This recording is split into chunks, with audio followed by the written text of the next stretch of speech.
Hi,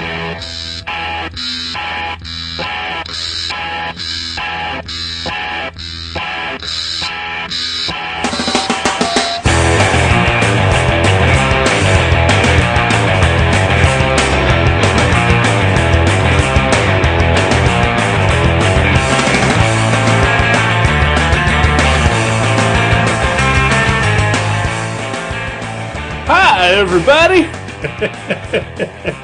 Welcome to Gutter Trash, episode 275, Hip Hop Family Tree by Ed Pisker. My name is Eric. I'm Jason. Oh, hi. Oh, hi, Jason.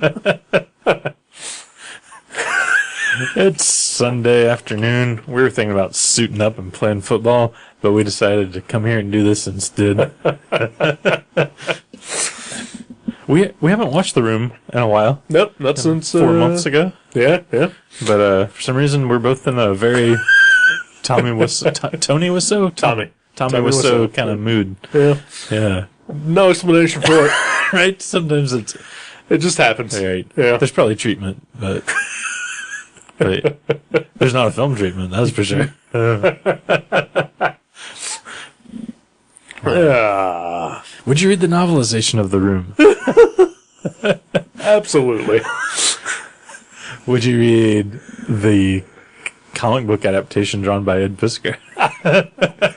Double absolutely. Yeah, really? I know, right?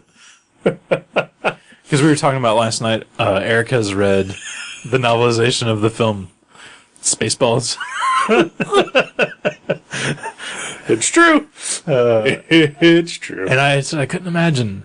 Like, I could imagine a comic version. Right. I was like, man, it seems like that's the kind of thing that needs specific visuals attached and not left up to your imagination because of how ridiculous and kind of campy and awesome it is. Yeah.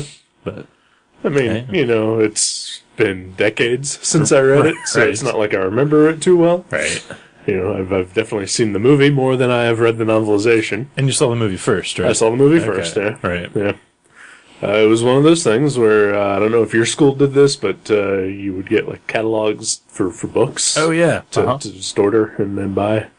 And one of them was the Spaceballs novelization. Right. So I said, I like that movie. Right.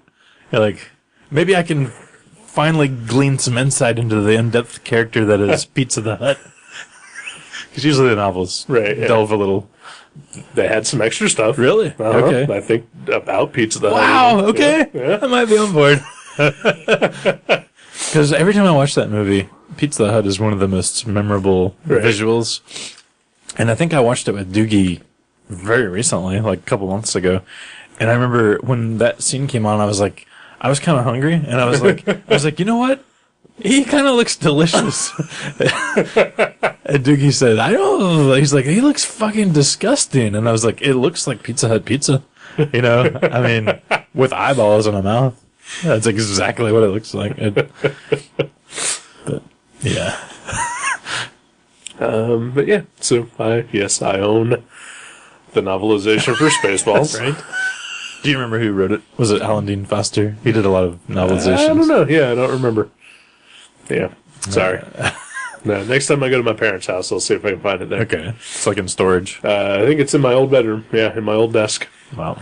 I think I had the novelization for the Batman movie as well, and Batman Returns. Oh, like the Tim Burton ones? Okay. Yeah. Nice. And some other stuff, like some Choose Your Own Adventures or whatever. Oh, I loved Choose Your Own Adventure books. I loved them. Pretty great. Like, we always used to take them on our my mom's brother, my uncle. That's how it works. Because I just read this family tree book, so I'm starting to understand how this thing works. But he lived in Franklin, which is half an hour from here or so. Sure. So on the rides, we would always take Choose Your Adventure books, me and my brother, and see if we could get killed before we got to my uncle's house. Right. So that was always praying. Right. Yeah. Like, I kind of wish that, we would actually have gotten killed, but we settled for the character we were reading about getting killed. My uncle was not an awesome person to visit. Sorry. Yeah. I think I may have told this story in here before, but he had some sort of back issues where, he needed electric shocks to stimulate muscles in his back. Okay. And he would sneak up on us and stick the wires from his back thing, like while we were playing or whatever. He would sneak up behind us and like shock us with it. And it was like a shock. I mean, it wasn't Right. it wasn't like a tingle. No, yeah. Like, I remember it not fondly. Yeah. I mean, It sounds awful. yeah. And he would laugh. Of course. I think my aunt would laugh. Yeah. And they would go to church. Yeah. They did now? No, they're still alive. Oh, okay. I actually talked to him last week. He called. okay. He called looking for my mom, and since I'm Chris Elliott from the show Get a Life, I answered the phone. I totally We will am. talk about that later? Yeah.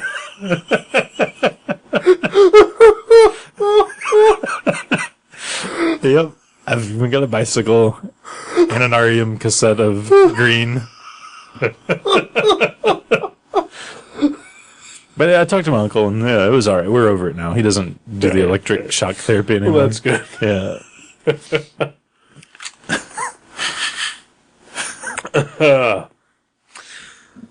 Yeah. Hip Hop Family Tree. Hip Hop Family Tree.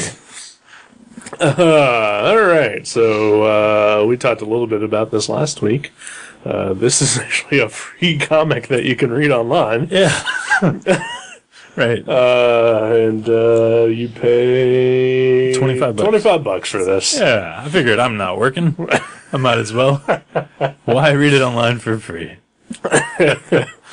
Well, to be fair, there is apparently a lot more of this online than is in this book. Yeah. And because I mentioned last week that I've read some of this. I've not read a single thing that is in this book. Oh, really? Okay. Because it goes on quite a bit. Yeah, because before I bought this, I'd read a little bit online just to see what it was about. Right. And yeah, none of the stuff I read was in here either. I think I read around the time where the Beastie Boys were forming. Yeah. I was like, I definitely saw the Beastie Boys, and when I flipped through this, before I purchased it, I probably saw a picture of Rick Rubin, and I was like, oh, there they are. Yeah. So there is quite a bit, and I will say I think $25 is a little pricey for this book. it's a little pricey. I mean, it's an oversized. It's oversized. It's cool because it's a Fantagraphics Treasury Edition. It looks just like the old Marvel treasuries. Right, yeah. Except for it's definitely thicker than an old Marvel Yeah, treasury. it's about 120 pages long, I think. Yeah. Which for $25, it's Yeah, I think it's the oversized Yeah. nature of it and being a smaller publisher. I don't know. I feel like if Marvel put this out, it would be $35. Oh, I'm sure, but Marvel is notorious for just Right. ripping people Yeah. off. Yeah. DC too. And I'm so used to purchasing stuff at Mavericks where trades are 25% off all the time. Right. And manga too. But I bought this. I figured, like I have a Hank Williams Senior box set that I bought when I was in Nashville once on vacation because I fucking love Hank Williams. And Sure. it just came out, and I happened to be driving. I was actually driving to Alabama, but I was like, "Can we stop?" With my cousin, I was like, "Can we stop?" I don't just talk to my car and say, Right, "Can we stop?"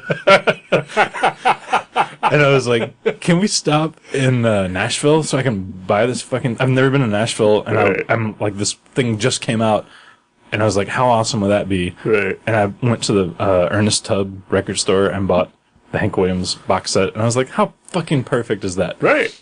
So I bought this at the Hip Hop Epicenter in Kentucky. Which, it was regular price. They don't do 25% off in Kentucky. I'm going to go ahead and spoil my review for this book right now. Is that I would be interested in purchasing this book, Yeah. and I would be interested in purchasing Volume 2, Yeah. but I'm going to wait until I can find it at a cheaper price. Yeah.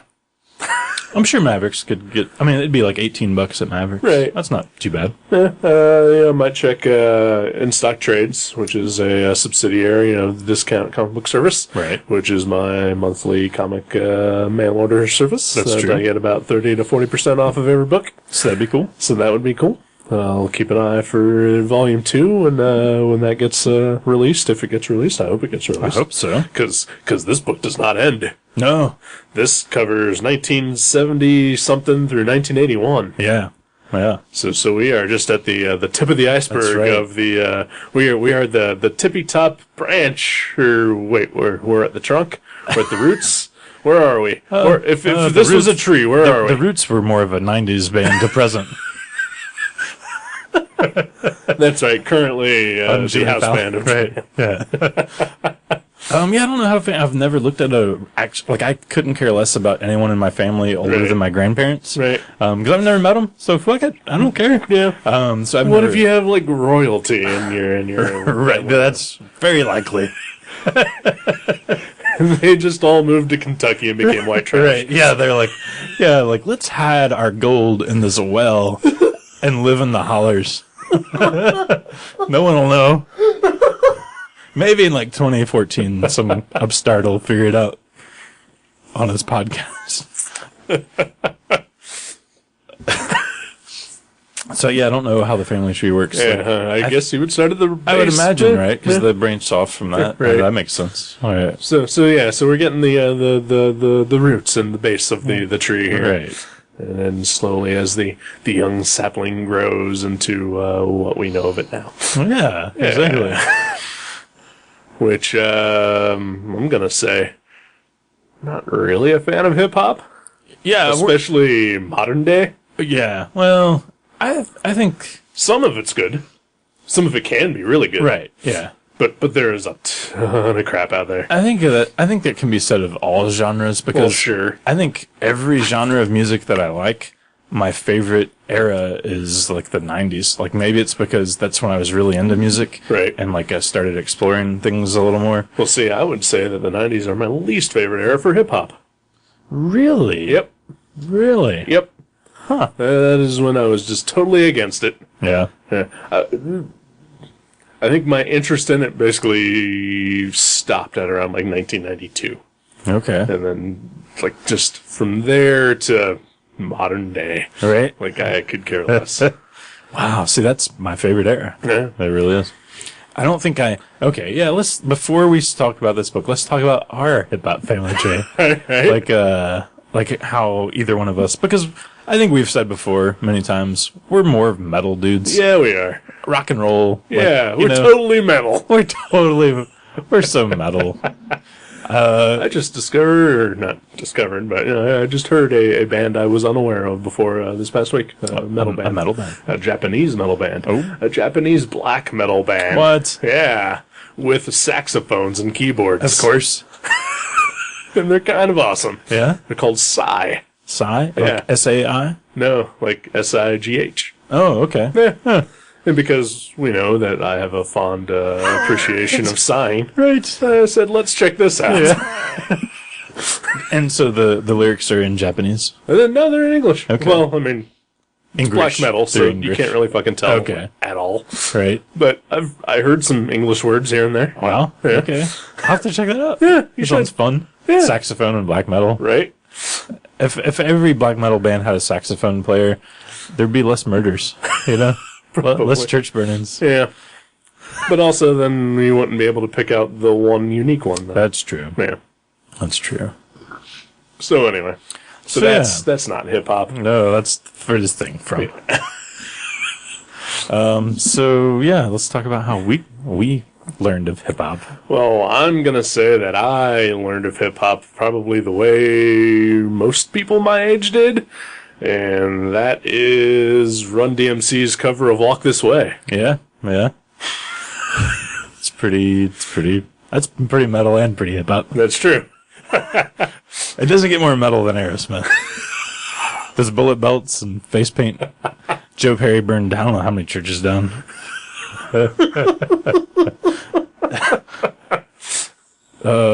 What year was that? Do you know? 83, 84? Yeah, somewhere in there, right? Yeah. Yeah. Yeah, that's, I would say, probably the first, air quotes, hip-hop Right. that I at least saw, like, a face to, because Right. I know some kids at school had hip-hop CDs. Like, I know I heard Sugar Hill Gang, not in the 70s, but, in the 80s, and I know I heard old Sir Mix-a-Lot, like, previous to Baby Got Back, like Posse's on Broadway, and I heard some of that stuff in school, but I never held a cassette or a CD or saw a video until probably Run DMC. Right. Like It's Tricky and Walk This Way, and I think the first hip hop cassette, I keep wanting to say CD, but right. The first hip hop cassette I owned, I believe, was DJ Jazzy Jeff and the Fresh Prince. He's the DJ, I'm the rapper. Pretty sure that's the first one I owned. Mine was Young MC, Bust a Move. Nice. Yeah. That's a good one. Like the single? No, the whole album. The whole album, yeah. Which was kind of great. Yeah. Yeah. Okay, so my musical taste as a chitlin was basically the Monkees and Weird Al, right? And then whatever my parents would listen to, which was NWA and Ghetto Boys, and that's how you got into it.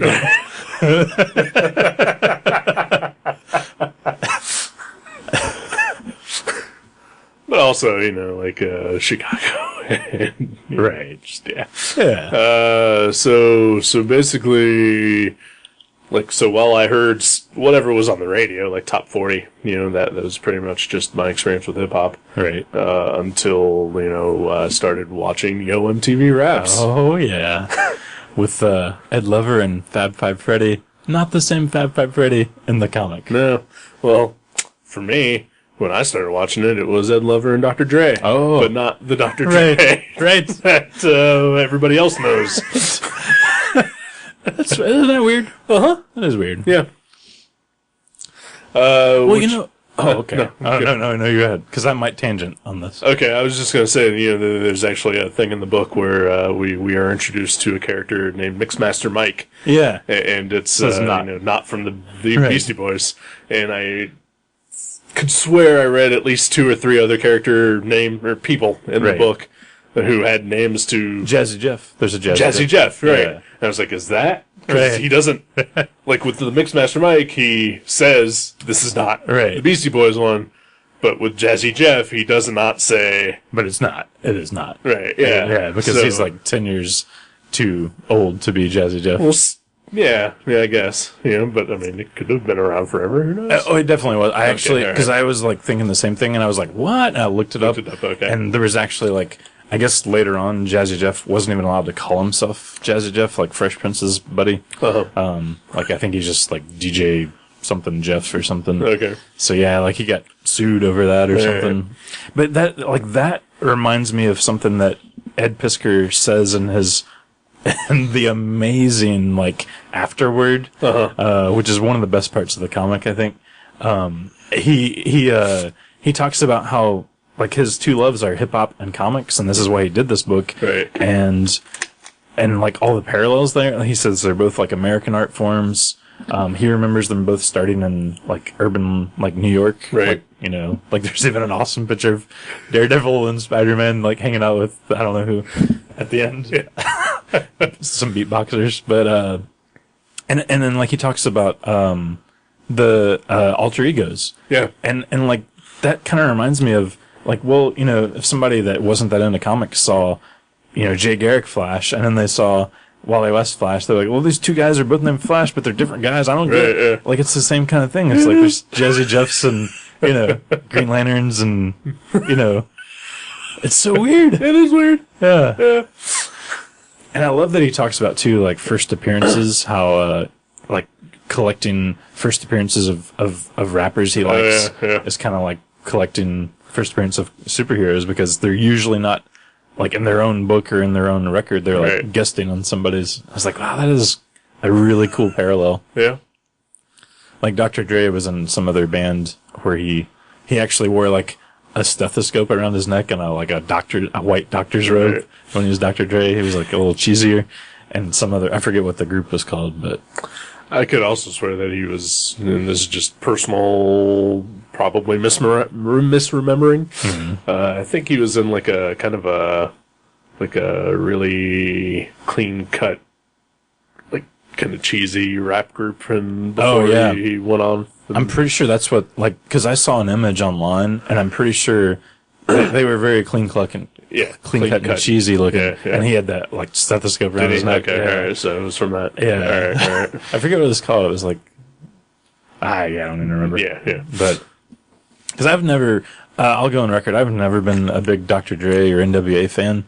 Like I remember hearing NWA and the Ghetto Boys when I was a kid because my neighbor friends who were a few years older than me really liked them. Right. And I was like, but they say bad words and talk about drugs. Like Fresh Prince talks about hanging out with Freddie. Him and the Fat Boys, they both love Freddie. You know? Like that's about as like dark as the rap that I listened to got. And that's probably part of the reason why I never totally got into hip-hop. Was because my parents wouldn't let me. Right. Because, like, they know of the gangster rap and things. Right, yeah. Like, just all the news reports about, how bad it is. And so they figure it's all probably bad. Exactly. As parents do. Because parents just don't understand. They do not. Take it from me. A butterfly collar. My mom ruined my rap. I mean, she said I was only 16. I didn't have a rap yet, but I was like, Mom.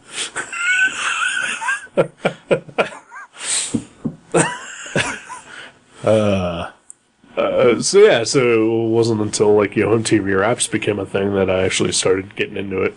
But even then, I still never owned any albums or any cassettes really. Right. Outside of like Young MC and MC Hammer and LL Cool J. Tone Loc? No. I had Tone Loc. I had Loked After Dark on Delicious Vinyl. I did. I got Tone Loc single at my brother's wedding. Ooh. Funky Cold Medina? Or Wild Thing? Maybe in Funky Cold Medina. I was actually talking with Doogie about Funky Cold Medina the other day. I can't remember. Like, I remember that, Wild Thing has a sample of, I think it's Janie's Crying. Okay. The Van Halen riff. But Funky Cold Medina, I think, has a Kiss riff. I haven't looked it up. Like, it's one of those things, like, I'm trying to remember or talk to someone who remembers. I don't want to cave in and Google it. But I'm pretty sure it's a Kiss riff that he samples. But I can't remember what song it is. Yeah, I couldn't tell you. The first person that emails us and tells us, yeah, I will draw you a picture of Tone Loc. There you go. Or a member of Kiss. Or a picture of Tone Loc as a member of Kiss. Then send it to you. Oh, I kind of want to find that out for myself now. And mail you. That would be awesome because then I wouldn't have to pay postage if you win. Yeah, if you find out before anyone else, I'll give it to you. All right.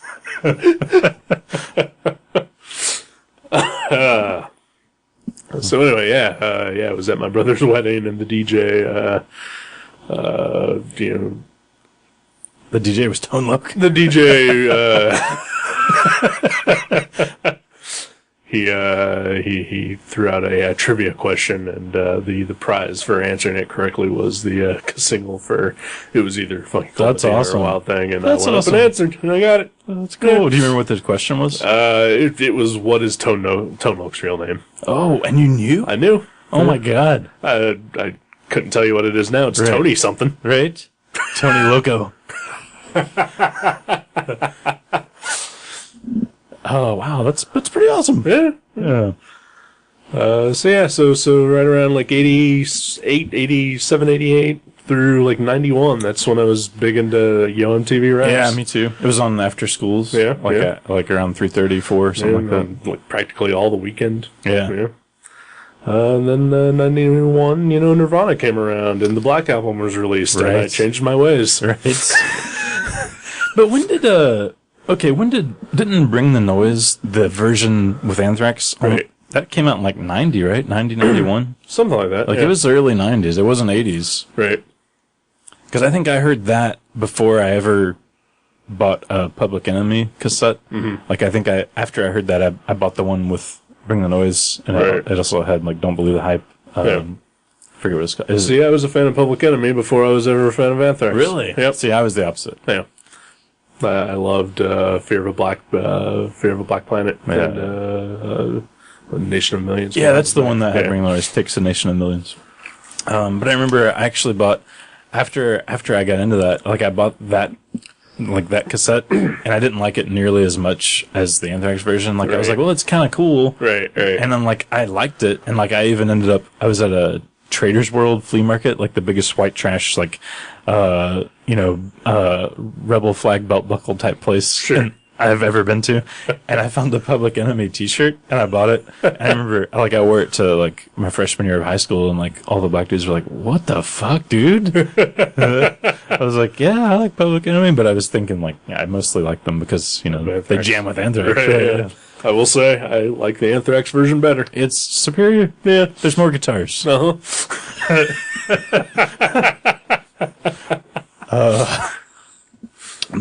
I do also remember 1990 was a pretty big year for me as far as hip-hop goes, because I heard a song, which I think is the song we're going to listen to on the break. All right. So this is a little backstory. We had like I think it was like 13, so it was probably my freshman year of high school or my, 8th grade year at a middle school. But we had an assembly, and there was like this movie they showed, and I couldn't tell you what the movie was about. I have no idea. Like, it wasn't a movie, it was like something they had to show kids to like get them off drugs or something like that. But there was this song in the movie, and I was like, that is so awesome. Like, who is that? It was a rap song.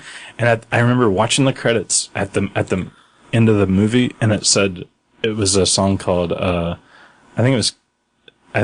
forget what the song is called, actually. It's on the CD, but it was by the DOC. And I was like, that is so awesome. And I went out and I bought that cassette, and that was the first rap album I ever owned that was like anything like heavier or darker than like DJ Jazzy Jeff. Right. So like that was like a huge like eye opener for me. Yeah. And of course you never did drugs. And I had never done drugs until a year later. But like the DOC he was a dude that actually, he wrote a lot of songs for NWA. Okay. And Dr. Dre and Eazy-E produced his record. Okay. But his record was like a good middle ground, because he didn't rap about gangster shit and he didn't throw around a lot of expletives, but it was like heavy, like he had that style that was a little in your face, and like at least more so than he actually, his voice kind of reminds me of the Fresh Prince's voice, until the year after his solo album came out. He got in a car wreck and it like crushed his larynx. Yeah. And like years and years later, yeah, right, yeah.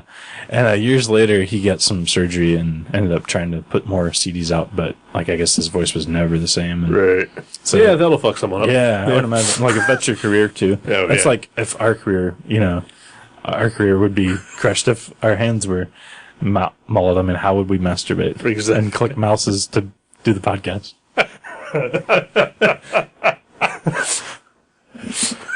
But I don't know why I went into this so much backstory. But like that was like a huge moment for me as far as opening my eyes to other hip hop. Right. For me, what got me into I stopped basically listening to it when I discovered metal. Right. But because it's superior. Yeah. But for me, the one thing that always kept me coming back, at least trying something, was the first time I ever heard 100 Miles and Running by NWA. Oh, wow, really? I saw the video for it on MTV, and I was just like, this song is fucking great. Right.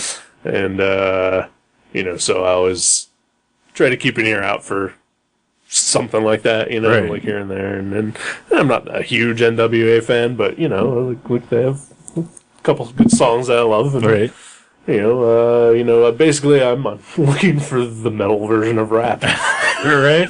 Just something really heavy and hard, and I can see that. But like I said, most hip hop and rap that I've heard is just all noises and just people going It's like there's no skill in that. You're talking about like newer stuff? Yeah. It's like they're not rhyming, or they're going out of their way to force a rhyme. It seems like that's like definitely the like poppy. It's like the pop equivalent of like, it's just like shitty bubblegum hip hop, like gangster stuff. But I do think like Jay-Z fucking amazing. Jay-Z is really good. Yeah. Yeah. I mean, There was a day I was driving home, and 99 Problems came on my MP3 player, and I had my phone in my hand, and I was like, just kind of fucking around with it, and I accidentally called someone while I had 99 Problems blaring on my stereo. You're like, yo, check out this joint, dog. They're like, Eric Schonborn? I was like, oh shit.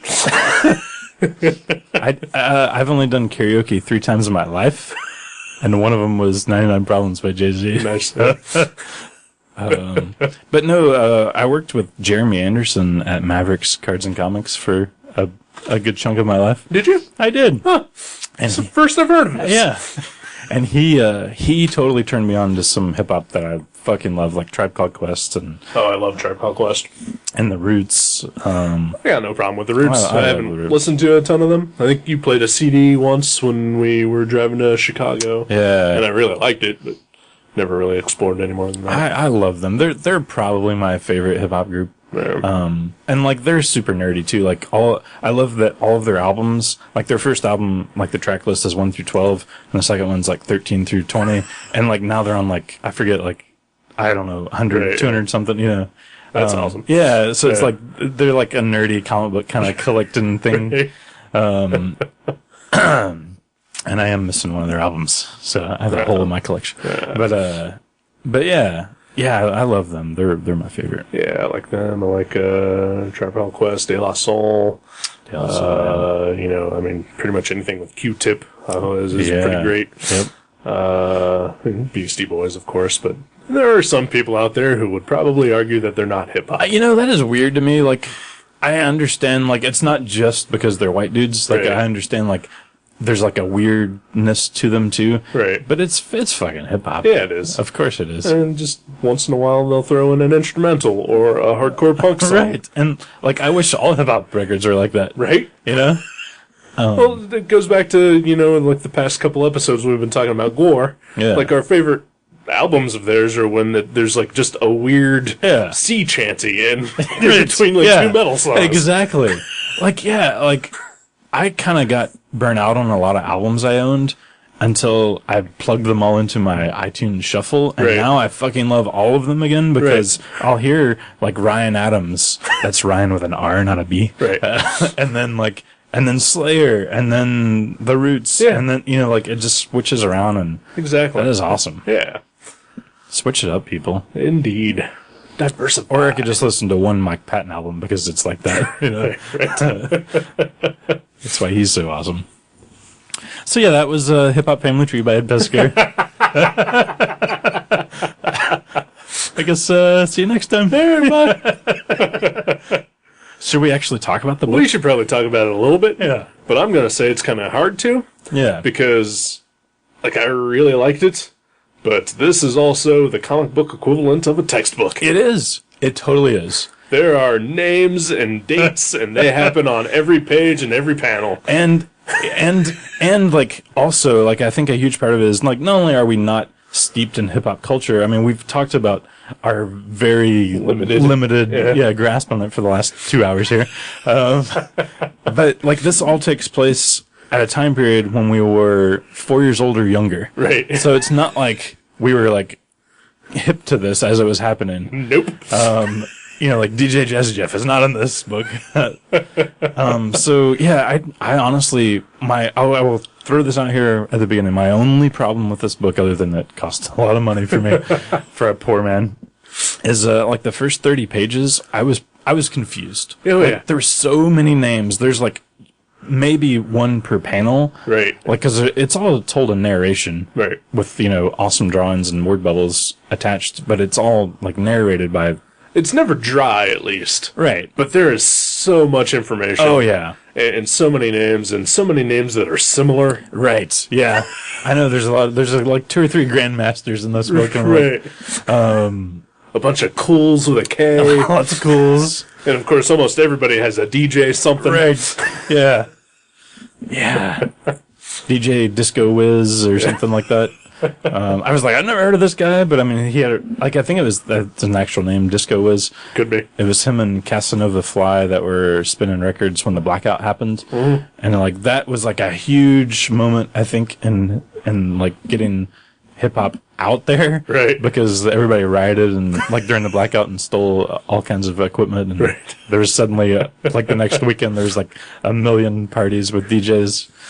So that was a pretty huge moment. Yeah. Yeah, but like that, I think maybe the only people I'm familiar with in here before this book is like Run DMC, and they're like kids in here, which is awesome. They're like reading X-Men comics and them and Cool Mo D. Yep. But I know Cool Mo D more from like watching him on Arsenio Hall do like I Go to Work. Right. And this is I think I Go to Work is Big Daddy Kane. Oh, that's right. That is Big Daddy Kane. Yeah. Okay, well then I don't know Cool Mo D at all.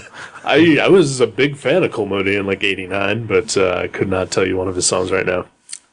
Okay, he's the one that is like, there's that huge section where he's like, a rap battle. Yeah, with Busy Bee. Yeah. That was awesome. Yeah. And after I read that, it's like 4 pages long where like they're just freestyling like, you know, insults, right? Yeah. And I YouTubed that, and that is on the web. Really? And there's no video, but it's the audio of that, and it is like verbatim. Like I was reading along as he was rapping. It's so awesome. That kind of brings me to one thing that I also did not like about this book, was that I am very unfamiliar with a lot of what is happening in this book. Right. And there is a lot of actual rapping happening on panel. Yeah. And I don't know how it goes. Right. And I'm not very imaginative when it comes to lyrical rhyme schemes or anything like that. And so basically I'm just reading words, right, and it means nothing to me. I had looked a few things up. Like I actually looked up like Curtis Blow's It's the Breaks. Right. I looked that up and listened to that while I was reading it. And like, yeah, I like a lot of this I read while on YouTube. Like I listened to the sequence, the 3 girls, like the red, yellow, and blue ones.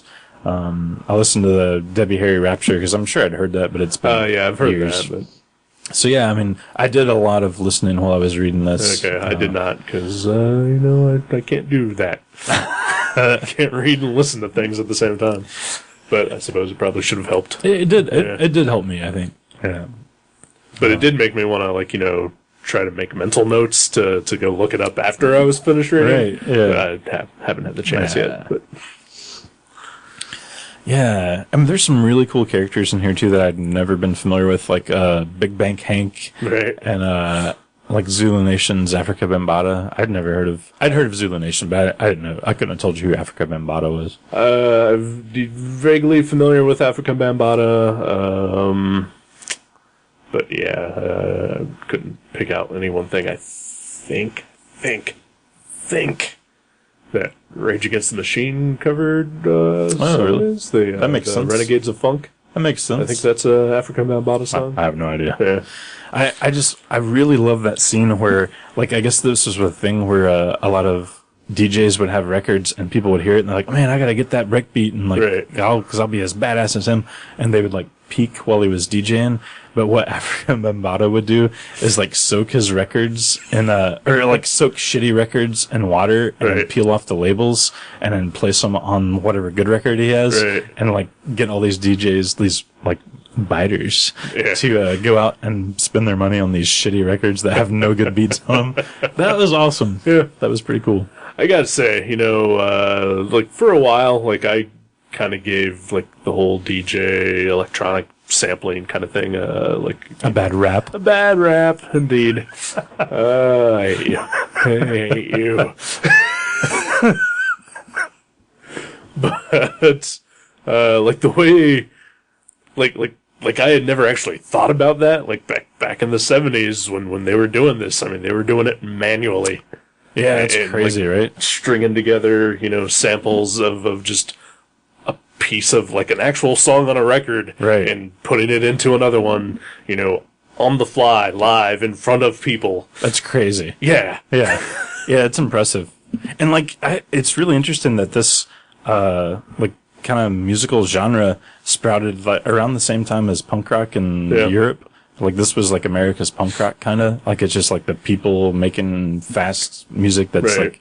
like, anybody can do it as long as they just try. Like, that sort of thing. Or as Rick Rubin calls it, black people punk rock. That's Richie Rick. That was such an awesome page. There's a page that has like, because usually the pages just continue and continue, but this one had like a title. I will say this though, like I think because it was online only initially, like almost every page is its own story. Yeah. So like because there's like no chapter breaks or anything. Right. But, like I would just get to the end of a page and stop for the night. Yeah. And then pick it up and like. And it not flows, be lost. right? Yeah. I mean, there's a couple of sequences which I honestly like. I get that that's why he broke it up, because he was initially just doing this like a page a week online, something like that. But I really did like the sequences the most that had Multiple pages. Yeah, or at least a page or two of the same scene, Right. Which they're few and far between. But there's a scene where like Russell Simmons is out of the country, and like there's some funny things that happen. Right. And I love those because. I mean, Ed Piskor's a really good storyteller, but a lot of these you don't really get a story so much as like panel to panel jumps every time. It's not like the same sequence characters. of events. Yeah. I mean, he is writing a history book. Right. Yeah. I mean, exactly. But it's cool. I understand like it would be like this issue would be the size of blankets if he had done this, but if every scene was a little more fleshed out, I think it would be more interesting to me, because I could understand, like, I could relate to the characters more. Right. Yeah, and like I said, that's kind of where the one main flaw this book has is that it's, it's a lot of overload. So much, yeah. But I honestly think the next issue, Volume 2, will be more like stuff that we're way more familiar with. Oh, yeah. So I'm actually way more excited for the second volume. Right. After reading this, because this is great. Oh, yeah. It's so good. Yeah, it really is. And like, you learn, like, a ton about it and just how screwed people got, especially in the beginning when people, like nobody wanted to make a rap record. Yeah. Because it's like, everybody's doing it for free on the street. Right, yeah. And then even when someone did do it, like Grandmaster Flash and Africa Bambaataa and Disco Wiz, they were like, what the fuck? Like, they were going to ruin this. Right. Or then, like, like those three guys, especially Grandmaster Flash, because his thing, he wasn't a rapper, he was the DJ. Right. And, like, at the beginning of these things, like, it was the DJ who was the star. Yeah. And, like, us growing up, it's always the MC that's exactly the star, and the DJ is just the dude in the background. The DJ is like the drummer. Right, yeah. Like the metal drummer. Yeah. Nobody knows that guy's name. Right. Unless you're Dave Lombardo. Or Neil Peart. Right. Or Neil Peart, or Danny Carey, or Lars Ulrich, but that's only because he's a giant asshole. But, the DJs were the star, like, at the beginning of this whole thing, and they couldn't be on the record, or, like, the albums, because they... Like, the things they were using was copywritten. Right, yeah. It's like the whole Paul's Boutique thing, like, where they're still being sued. Yeah, right. Yeah. But then I think towards the end, like Grandmaster Flash at least gets to put out something. Yeah. And like Pisker lists like all the samples that he uses, and like he did it live and he did it like in 3 takes. Right. Yeah. Yeah. Clearly those guys were amazing artists. Right. That's impressive. And yeah, like I said, it's one of those things where like I've always kind of written that thing off, but like when you know what has to go into it to be able to do it, like yeah, it's impressive. It is, yeah. And like things nowadays like Girl Talk. Yeah. Like I love Girl Talk and Rock Sugar. Rock Sugar's a little different, I think. Right. Well, I mean, but they have to mix it together live. Well, yeah, but I mean they're actual musicians, and then they're actually just playing rock songs, and usually it's only like 2 or 3 songs that they're combining. They mash up like. If those of you that may not know, they mash up songs together, and it is amazing to me. Like, to me, that would be really hard to play live, because like if you're just like playing Sweet Child of Mine, and like all of a sudden you have to switch to what's that Amy Mann song that they Hush Hush the Till Tuesday song. Till Tuesday. Voices Carry. Like they mash those up, and it's like if like if you're playing that live, it would be so hard to transition and not just keep playing the other one. Oh yeah, yeah. Especially if like you get in a zone. Right, yeah. You're just like oh yeah, I'm playing this. I gotta go grocery shopping, and all of a sudden you're playing the guitar solo of "Sweet Child of Mine." Like that's a real talent too. Oh yeah, yeah. Similar, maybe. Yeah. But yeah. So I like this book. It's so good, and his artwork is fucking incredible. Yeah, it is. He is really good. Yeah. I mean, especially when you think, I mean, the majority of it is just dudes screaming into microphones. Right. Yeah. Or just talking about records. Right, yeah. Yeah, and like everybody has a distinct look, and like you don't, like I don't get anybody confused other than like some of the names confused. Exactly. But like everybody has a look, and it's so well done. Yeah, as long as there's a couple of characters. I keep saying characters, but they were real people. Right.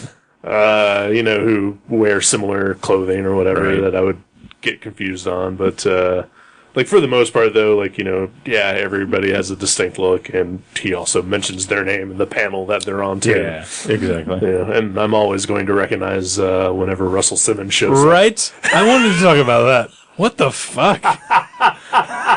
Does he just hate Russell Simmons? I don't know. Because he's like, is that what he actually looks like? No. I mean, like, I've watched interviews with Russell Simmons over the years.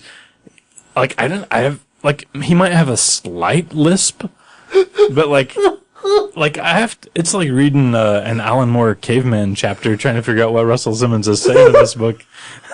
And his like eyes are crossed and his tongue is hanging out. I'm like, what the fuck? Is there another Russell Simmons maybe? I don't know. I mean, they're both. I know Russell Simmons is related to Run, and in this they mention that's his brother. Right. So I'm like, okay, it's probably him. Right. Like, that's so fucked up. I have no idea. But yeah, I've never heard him like maybe have a slight lisp. For sure. Right. Maybe. Right. You know, it's ridiculous in this book. Yeah. It is. I mean, the whole book is a cartoon, but it's like there's suddenly this cartoon character. Yeah, like okay, like the book has like a Jackson 5 cartoon feel, maybe. Yeah. And then all of a sudden, like a character from Fat Albert shows up when they introduce as Russell Simmons. I'm like, that's so exaggerated and weird. Yeah. But I mean, we're also talking about a book that represents Africa Bambaataa as like 12 feet tall and built like the Thing. That and Sylvia Robinson, the like record producer, her bodyguard or whatever. Like there's an image where like she's sitting at her desk and all you see is this guy and his hands are like as big as her head. Right. That panel looked so much like a Chester Brown drawing to me, like a ridiculous, exaggerated, cartoony Chester Brown. Right. So like, yeah, I wonder if he's got a Chester Brown influence. But I'd say there's like a huge, I don't know if it's an influence or just like it reminds me so much of Evan Dorkin's artwork. Like, I get that too, definitely. Yeah.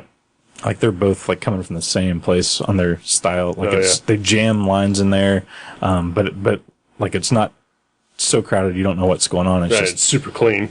But it's also heavily detailed. Right, yeah, it's beautiful, and like the way it's printed. It looks like a 70s comic, like it's that 4-color process, and it's on like yellowed paper. Yeah, like even newsprint feel. Yeah, all the everything. Like there's nothing that's white in here. Like even the dialogue bubbles have like a stained, right? Like just like the borders of the pages. It just looks like an old 70s book. It's so cool. Great. It's really good. Yeah, I'm so glad I bought it. I really am. I would definitely, I think I'm going to try to find a cheaper copy, but I definitely want one of my own, for sure.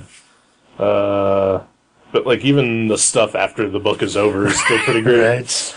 Yeah, there's like a 3-page comic. Right, which is awesome. How, we talked about that, about the correlation between comics and rap. Yeah. And even a couple page panels drawn by Tom Scioli. Yeah. All the fight scenes. Yeah. And then there's like a pretty big index of like discographies and like lists of like breaks and beats. And You're right. Yeah, it's so in depth. He he knows his shit. Yeah, like, he doesn't just have a cursory interest in hip hop. This is like he might know more about hip hop than anybody should. Yeah. I think I will say this. I know that I have used one of these breaks. Really? In something that I've done. Really? If you are a listener of the Viewmasters, you will hear the break from Apache by the Incredible Bongo Band in the theme song. Nice. You're a DJ. I'm a DJ. And I'm the rapper. Yeah, you are. DJ Jazzy Eric. And the poor ass broken paper boy. But the pinups, though. Pinups are fucking great. Yeah, there's like 1, 2, 3, 4, 5, like 11 pinups. And is that supposed to be Rick Rubin again? I don't know, yeah. That or Ted Demme, it's the only 2 white people in the book. Yeah, also Deborah Harry. Oh, that's true. I don't think that's supposed to be her, though. No, yeah. But yeah, like Jim Mahfood. Jim Mahfood's is great. It's so good. Yeah. It's of Africa Bambaataa. It's amazing. Obviously, Jeffrey Brown's Beastie Boys is amazing. Right. But I think my favorite one is actually the Nate Powell one. Let's see, which one is his? Oh, the Jim Rugg one's great too. Did Jim Rugg do the Vanilla Ice? Yeah. Okay. Yeah. Yeah. It's like 9 trading cards of Vanilla Ice, in like an actual binder page and everything.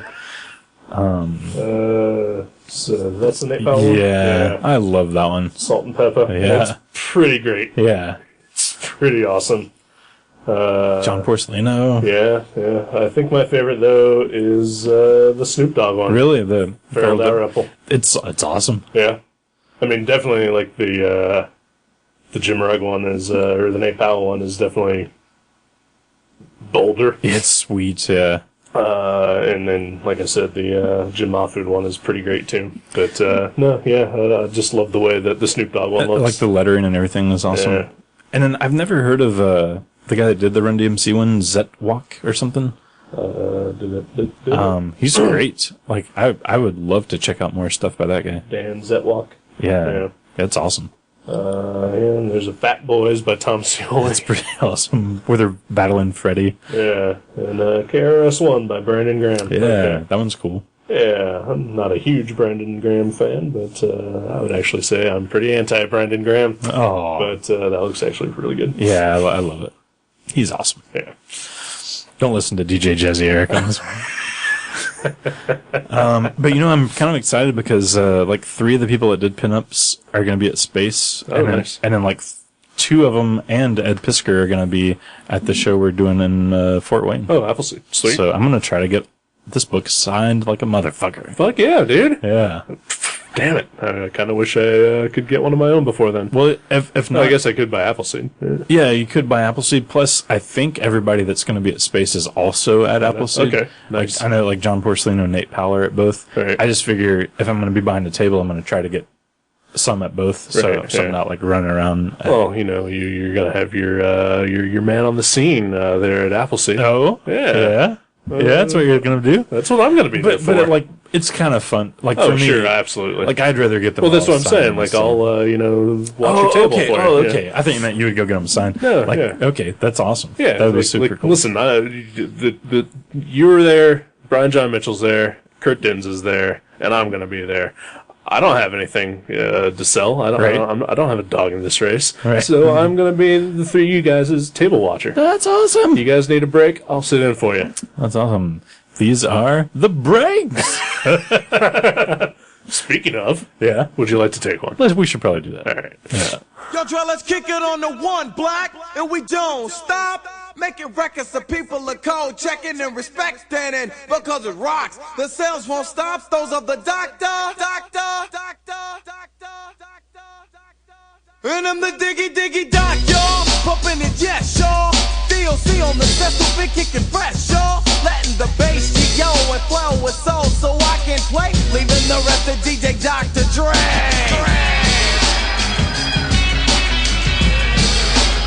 It's the diggy doc, y'all. when I hear a bass drum. I gotta get dumb, though some think it's a fable and label me not able to come. Cold correct, so I jet back to my room and invent something to compliment the boom of a kick. Cause I want it all like in Monopoly. The great don't make not a mistake. Make sure it's properly done. Strictly for public satisfaction. So you're in awe when I'm in action. Cause overdue from me to you was a song strong. Bumping the test your thumping system upon. I deliver something to shiver your peak level. And if you want it deeper, try yo, go get a shovel, yo. As you're bumping, your speakers rattle. This is all over the world, but without a satellite, the right, I hype the mic, make it dumb, and Dre is the engineer behind the drums. It's the diggy diggy doc, yo. I want you to turn up the radio, listen to the lyrics, and I'll let the bass go so you can hear it. Bumping your speakers off, thumping, dig it, yeah, you like it. You know the album, get it, and I keep producing and inducing a rhythm with a style that makes you get loose and sweat. Cause I'm as good as you've gotten yet. Some said it can handle. You wanna bet? And I don't understand the misconception. Thinking if you make it, you're going one direction. When you're in flight, yo, you gotta fly high. But so you were born, so you die. It's all evolution. Here's the rule: evolve my meaning and roll in a new school. And learn the tricks that makes the mix dumb. Then be certain to keep the suckers hurting when it comes to a drum. It's the diggy diggy doc, yo. Yo, well now your eardrums are cold full of the big beat, but you're attached like ankles on the beat, so you listen. And as it play, you pump it louder. But do you think it's just fucking some gunpowder? Check it for a second, listen and behold the great as I open up your mind like a folder. Down with the science, I'm rocking like a musical. So when you're listening, you're seeing me and Draco sweating, cause you know we're like striving for number one, not for four and number five. And nothing can mean more than to make it last a lifetime. In the middle of his mix and my rhyme, never been in need, now the Dre is on the cut. You might think I think of music, but I speak of coming up. Rolling to the homies in the city getting dumb. The sound of the D-O to the C and the drum. Yo, it's the diggy diggy doc, yo. Dre, drop it. Yo, it's the diggy diggy doc, yo. It's said it, yes, so. It's said it, yes, so. It's said it, yes, so. It's said it, yes, so. Fresh. For those who know, peace. Hey, welcome back. Hear the drummer get wicked. Yeah. How you doing? I'm good. Yeah? Yeah. Very good. You? I'm doing pretty great, actually. Wow. Yeah. Let's kill each other. So it ends on a high note. Absolutely. Like, the show isn't bad today. Nope, not We're really. both in good moods. Yeah. Yeah. Murder, suicide. Murder, suicide. You first. Okay. Let me load my crossbow. Yeah. Yeah. So what's going on? Oh, I don't know. I kind of want to talk about it, but I don't know if I should. Okay. So, You don't have to. yeah, I'm gonna, yeah. Just things are going well. That's awesome. Things are going well. That's awesome. Okay. Eric won the lottery. He didn't want to tell anyone. The 5.1 million. Fucker. So if he owes you money, now's the time. I did not win the lottery. I did see Captain America yesterday. Yeah. Winter Soldier. Winter Soldier. Enjoyed it a lot. It looks pretty great. It was pretty great. Yeah. And there were a couple cameos in there from comedians I enjoy. Oh, yeah? Yeah. Jimmy Pardo was Batroc?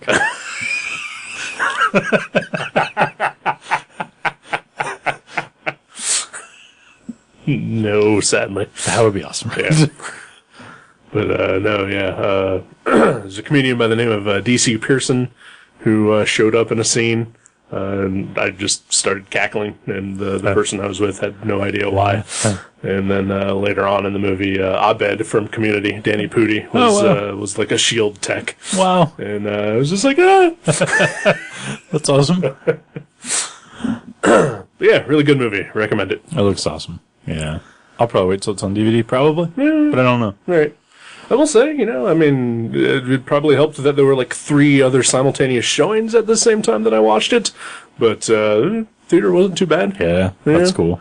And like always, people fucking left like as soon as the credits started. Right. Yeah. I mean, all right. Maybe they're like, well, when I buy it on DVD, I want there to be something new, just in case. There's always features. Well, that's on the Blu-ray. Yeah, that is weird. You'd think by now, right? Someone would have told them, by the way, this is a Marvel movie, so right after the credits. I mean, like even the non-Marvel Marvel movies have shit at the end. Yeah, right, yeah. And this is like the 11th official Marvel movie at this point. Right. Yeah. All right, whatever. It's pretty weird. Yeah. I mean, like, honestly, I try to stay till the end of the credits for any movie. Unless, yeah, me too. Unless, like... Ferris Bueller has taught me that I should stick around. Yeah, exactly. It's like when I listen to a CD now, ever since Nevermind came out, I don't just shut it off. I look to make sure, that the track is done. Right. You never know. Right. There's been some really good... hidden tracks in the CD. Okay. But anywho... Yeah. And then other things happened that were awesome, but Yeah. But things are going well for you too. Things are going well. I had fun yesterday. I went to the Gym City Comic Con. Oh yeah. The big Dayton, Ohio thing. Actually, I didn't even tell you this. Like last night we hung out and did some drawing. Sure. It's a thing we do. Yeah, and exactly that is exactly a good point because. Someone offered me alternate plans at the last minute for last night, and I was like, "I'm sorry, sir. Tonight is drawing night. I have to draw." And my alternate plans was hanging out with Kevin Eastman. Really? Yeah, turned him down to hang out with you. Oh, you made a poor decision. Well, it wasn't like Kevin Eastman came up and was like, "Dude, I love Veggie Saturn," and you're like the new Peter Laird. Like that did not happen. But Bill, the guy that runs the show at Gym City, he said he was going out with some of the artists last night, and I saw him at the show, and he was like, if you want to come by and hang out with us, he's like, it'll be like me and several of the artists and a couple other people, and he's like, we're gonna just get some drinks at Cadillac Jack's and just see what happens. And I was like, I'm doing drawing night. I do drawing on Saturday night, and he's like, well. But I mean, like Kevin Eastman will be there, and I was like, yeah, but I'm hanging out with my buddy, and he's like, well, bring your buddy along. And I was like, I don't think that's our scene. So I was like, piss on you and your $1 billion turtle buddy. No, I didn't say that, but you made a poor decision. I do love Bill. Like, he's an awesome guy. Like, he's really cool, and, maybe someday it would be awesome to have him on the show, maybe someday. But, I don't know about Kevin Eastman. I mean, I'm going to guess Kevin Eastman might not be the most awesome person in the world. I would imagine, 30 years ago he was. Probably. Yeah. But I bet. Probably nowadays. Yeah. I mean, I'm sure he's a fine person. Yeah, I'm sure he's all right. Yeah. But I don't care to hang out with him. Right. I mean, what would I say? I love turtles. He's like, no shit, I've heard that a million times today. Right. Like, hey, I once bought a shoe of heavy metal. Yeah. Or Melting Pot was cool. Right. He's like, well, I only heard that 20 times today. That's better. Right. But, yeah. It's like, congratulations on your billions. Right. Yeah. Was Julie Strain really awesome to fuck? Right. I don't care. I don't want or need to know that. Right. Well, maybe Kyle Hotz would have been there, and he would have been cool. Oh, that would have been cool. Yeah. He's probably home with his kids and stuff. He's probably true. He's a family man. He is. Yeah. If you would have called me and said, hey, what would you think about doing this? You would have considered it? I would have considered it. Really? Yeah. I mean, I got to imagine that, It's just going to be a lot of comic nerd talk, I would hope. Right. Or at least art talk. And a lot of drinking. Yeah. I mean, I probably would have said no. Yeah. But I would have considered it. Like, honestly, if like, on another night, Bill was like, hey, you want to come over to my house and, like, me and you will hang out and drink and talk about comics? Right. I would be way more excited to do that. Right. Than to hang out with Kevin Eastman and Mark Waid. And, right. Like, I just feel weird around celebrity-type people because, well, they're not really celebrities. I mean, to us they are. Yeah, I know. Yeah. But, yeah, I agree. Like, that's the cool thing about being a comic book celebrity is you can go to a guy like Jackson, just have dinner and nobody will bother you. But, like, I mean, every fucking day someone tells them how awesome their work is. Right. I don't care to tell them that because obviously they already know that everybody loves them. Right. And then, like, I don't know them well enough to have a normal conversation with them. Well, sure, you just, I don't know. I'm the last person to try to tell you how to have a normal conversation with a human being. Right. But yeah, I mean, that's what I'm saying. Like, I just like, have zero interest in people like that. Like, good for them. I can't have a normal conversation with a person who's a nobody. Right. He's talking about me. Yeah. Yeah. Mostly you. But, I mean, that's cool. Like, I do, like, think Mark Waid and Kevin Eastman are awesome, and I love reading their comics, but I couldn't care less about talking to them. Right. I don't know. It's just weird. But the show was awesome. This is crazy. Like, me and Kathleen got there, and I was like, well, I'm not going to spend much money today because I don't really have any money to spend. I was like, but I am going to look for some cheap Valiant comics. Like, that's all I want to do is find some, like, quarter or 50 cent. I was like, the most I'm willing to spend is 50 cents on a Valiant comic. And we walked in and we just randomly, it was like we were gravitating to who knows where. Right. And the first, just a box. Yeah, we were just walking. And the first table I stopped at, I was like, well, this guy's got some cheap comics. Like, it was the first table I even looked at. Right. And I was like, I'm going to look here. And he had, like, every fucking Valiant comic. And it was crazy. It was crazy. He had, like, everything. And his comics were 50 cents each or 50 for $10. Right. So I bought 50 comics for $10, which is, like, 20 cents each. And I got, like, everything. Like, I got, like, the first appearance of Master Dark and Shadow Man number 8, which I remember selling for $30 at Mavericks. Right. Just crazy stuff. It was awesome. The first table I went to. And then I was like, okay, I'm done. And then you went home. No. We stayed about 2 hours total, but I spent probably about 45 minutes at that guy's table, and then we just kind of walked around and talked to people. But I would say 2 hours at a comic convention that you're not attending. That's good. Yeah. Yeah. It's more than enough for me. And that included a smoke break. Like, we walked outside and Kathleen had a cigarette. Smoke? No. I did, like, nerd out there, and I pulled out my Valiant list and marked off the ones. There are still some I don't have. He didn't have literally everything. Right. Like, there's, like, there's a $50 Rye comic that obviously wasn't there. But I mean, yeah, it was awesome. It was so cool. Cool. Well, and it was fun because they were in no order other than by letter. Uh-huh. So, like, you would see, like, Shadow Man, and then, like, Spider-Man, and then Superman, and then Silver Sable, and then Shadow Man again. And like, it was all random, just by letter. So that's kind of annoying. It is, but I talked to the guy, and he was like, you find everything? And I was like, well, I'm just looking for Valiant. And he goes, oh, and he pulled out a box, like, he had stuff separated kind of by company, and he was just filling up the boxes. Okay. And he pulled out all of his Valiant for me, and I just went through those, and, like, I found, like, half my stuff just in his, like, overflow stash. Nice. But I was like, man, this is great. What store was that? Was it a local one? Or? I have no idea. I didn't recognize the guy. I don't think it was local. But I got that, and I got New Mutants 85, which has got a Rob Liefeld cover. Okay. It was before he started New Mutants. Right. And I got that, and I got just, like, a couple random books that just looked weird and fun, and then a few books for Kathleen. Right. Speaking of Rob Liefeld and the New Mutants and Hip Hop Family Tree. Oh, yeah.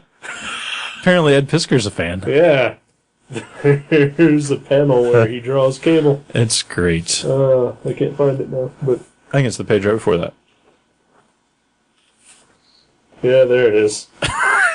Yeah, it was talking about the first appearances and how he spent $9 worth of lunch money to buy New Mutants 87. Right. First appearance of Cable. Yeah. And he draws Cable. And it's pretty cool. And he says Rob Liefeld is his hero. Yeah. I totally respect that. As you may or may not have seen on my blog this week, I am going to be working with Liefeld in the future. Pretty excited about that. Actually, I guess I can't do an April Fool's joke after April Fool's. No, you can't. But it was my April Fool's post. Yeah. I don't think anybody fell for it. No, nobody did it. Well, I don't know about Kurt, but I possibly. Kathleen actually thought that I photoshopped my entire body into that photo, but I just photoshopped my head onto Robert Kirkman's body. Right, yeah. And she was like, she was impressed with my Photoshop skills, which, like, I don't know, like, I thought it looked kind of shaky, and like I did it in like, oh yeah, it's clearly obvious. Yeah, exactly. Like, I think my skin tone's even different than the arm skin tone. But yeah, I was excited that like at least part of it maybe passed for a reel. Right. Yeah. I'm not a huge fan of April Fools at all. No. I think it's awful, and I wish it would go away, especially in the day and age of the internet. Oh, yeah. But yours was at least enjoyable. Right. Thank you. But because on March 31st, I made a Facebook post that remember, tomorrow people are dumb and will believe anything that they read on the internet. Right. And then I immediately went to my Tumblr page and I saw a thing from Brian Bendis and I fucking fell for it. Oh, what did he say? He was announcing the return of Amalgam, coming out of the events of DC's Forever Evil and Marvel's Original Sin. And he had a list of creators involved, and it was written like a press release, and I fucking fell for it. But it was March fucking 31st. Yeah. That makes Brian Bendis the worst human being alive. Or at least a cheater. The worst human being alive. You don't do April Fools the day before or the day after. Maybe, okay, here's my devil's advocate. Because I posted mine on March 31st, but I scheduled it to go up at 1 a.m., like after I went to bed. That's fine. Maybe he tried to do that, and he just inept at scheduling things on posts. No, he did it at like 7:30 in the evening. Oh, okay. Well, yeah. And he's on the West Coast, so... Yeah, okay. Yeah. Yeah. You don't do that bullshit. Yeah, that's before that's or bad. after. That's bad. Well, maybe he's probably just hoping it gets a bunch of attention on April 1st, but yeah, that's cheating. Yep, it's cheating. Fucking pissed me off. Yeah, it kind of makes me want to not read anything else that he ever does. Fuck that guy. Oh, I'm still gonna read stuff. Yeah, but I'm now jaded. Because I fucking fell for it. So if I would have posted mine on March 31st and you fell for it, you never would have. You never would have read Veggie Dog Saturn again. No, but you still would have skinned them in for it.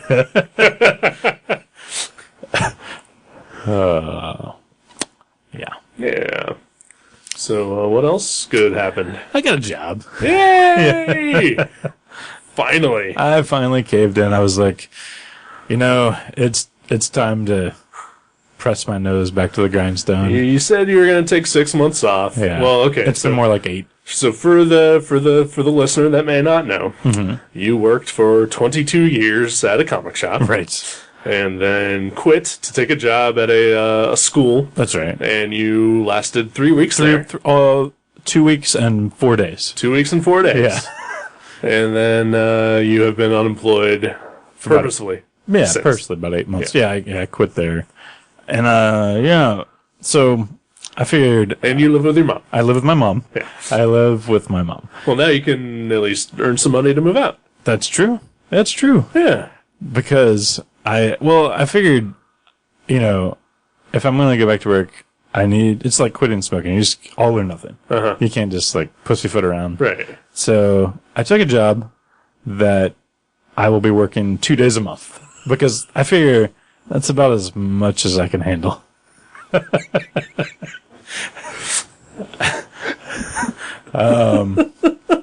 Yeah, I mean it's probably like 8 to 10 hours per day though. Right. So that's upwards of 20 hours in a month. I'm gonna be a paper boy.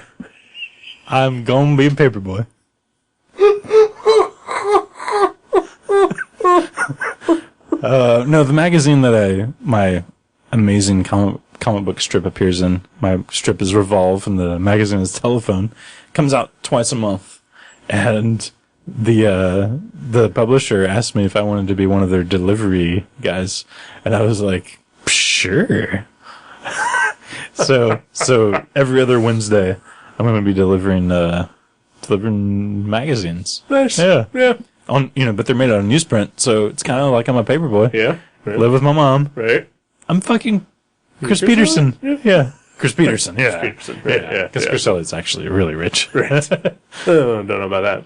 But he's awesome. Yeah. And employed. Right. Gainful employed. Yeah. And he doesn't live with his parents, I'd imagine. Probably not. Yeah. So if you've ever seen the TV show Get a Life, that's me. Yeah. I'm thinking about shaving my beard, so at least I have one difference between me and the main character. Right. Well, you have hair. I do have some hair, but I think I've got like a nickel-sized bald spot now, which will probably be a 50-cent piece by the time this airs. Right. Yeah. So it's going away. Right. Yeah. I'm pretty excited, though.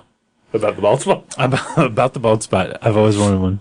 No, like about delivering the papers. Yeah. Because it doesn't involve customers. Sure. I get to drive around, listen to music, and get paid for it. Yeah. I'm pretty excited. Sounds pretty awesome. Yeah. Right. But I do... Sounds like something one might do to supplement another job that they would have. Like if they were a cartoonist or something, a struggling cartoonist.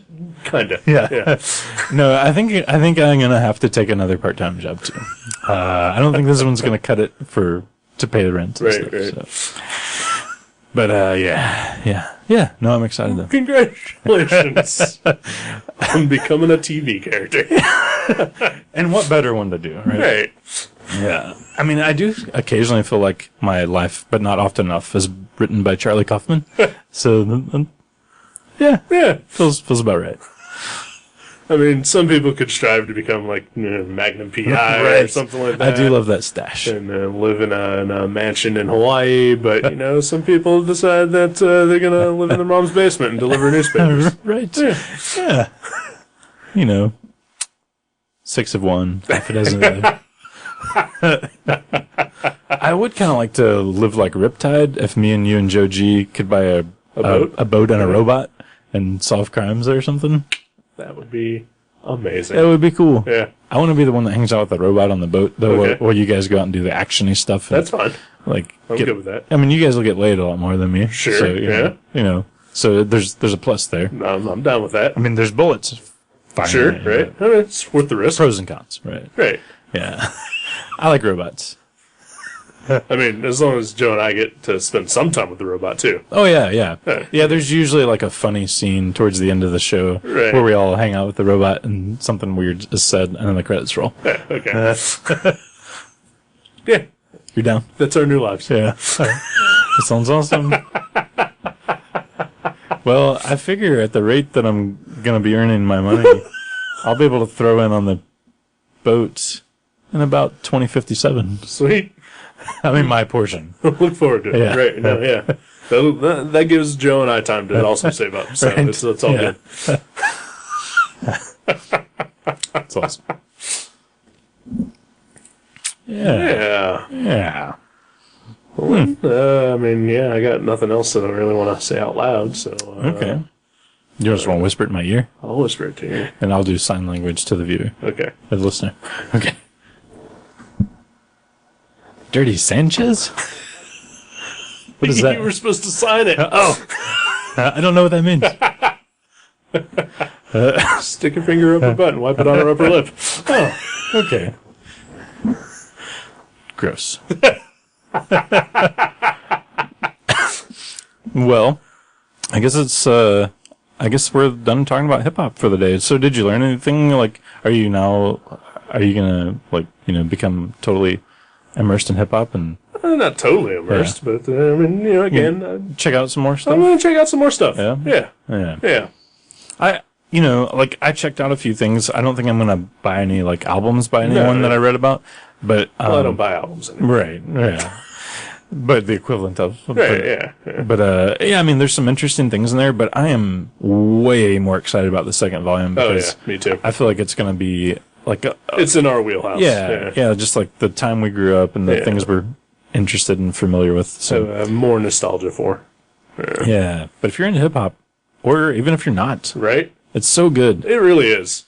Yeah. Like it's a fun read, if not a little overbearing at times. Right.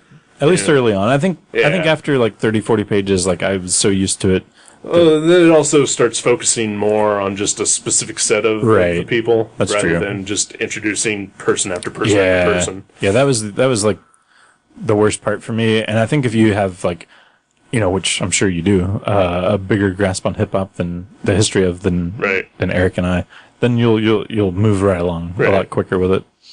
I mean, I'm still gonna love metal more than I do hip hop. Can you imagine like if Kurt Dens did a metal family tree book? That would be great. Do that, Kurt. Do it, Kurt. I'll help you research it. Yeah, if you draw it, I'll help you fund your Kickstarter. Yeah, exactly. I would throw in some Kickstarter money for that. Yeah. I mean, I'm going to get paid like probably upwards of $200 a month, like almost before taxes. So you don't know that for sure. Yeah, right. But yeah, so hip hop family tree. Yeah, pretty great. So movie time. Movie time. It's a groovy time. It is groovy movie time. Let's watch Twister. The Bill Paxton, Helen Hunt, Philip Seymour Hoffman vehicle? No. Oh.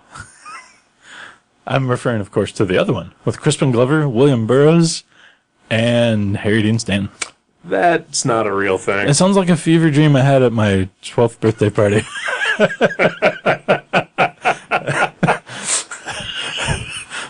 Yeah, it exists. What?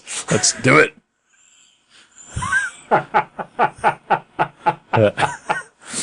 I guess I can't veto because I don't know what it is, but all right. Awesome. Maybe we could watch it separately, and then I'll accidentally watch the Bill Paxton. Right, the Jan de Bont one. Yeah. That's a great movie. Yeah. Like, it's one of your favorites. It's one of my favorites. I mean, like I'm not trying to be like ironic or off, this is not April Fool's. Like, I fucking love the movie Twister. Right. I've seen it, I'm sure, 30 times. Right. But not the one we're about to watch. Okay. I've never seen that one. All right. Yeah. Twister. Yeah. The other one. Yeah. Yeah. The older one. It's like from the 80s, I think. Okay. Late 80s. So, yeah. Cool.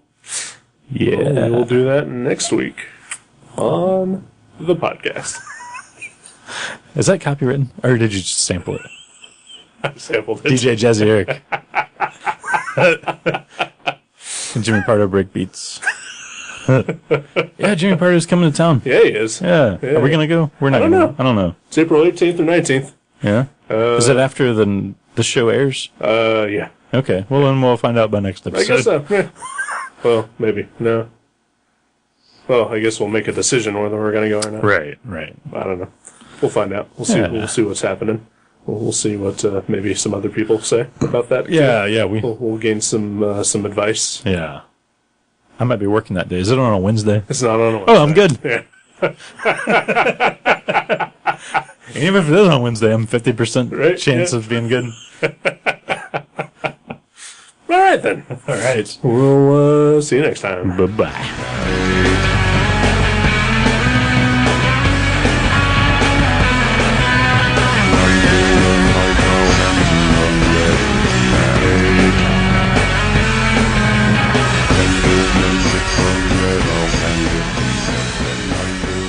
Thank you for listening to Gutter Trash. You can subscribe to the show from guttertrash.net or from iTunes and leave us a review. Visit guttertrash.net for email information, links to our Facebook and Twitter pages, and for other podcasts and websites in the Gutter Trash Network. Thanks again for listening, and we'll see you next time.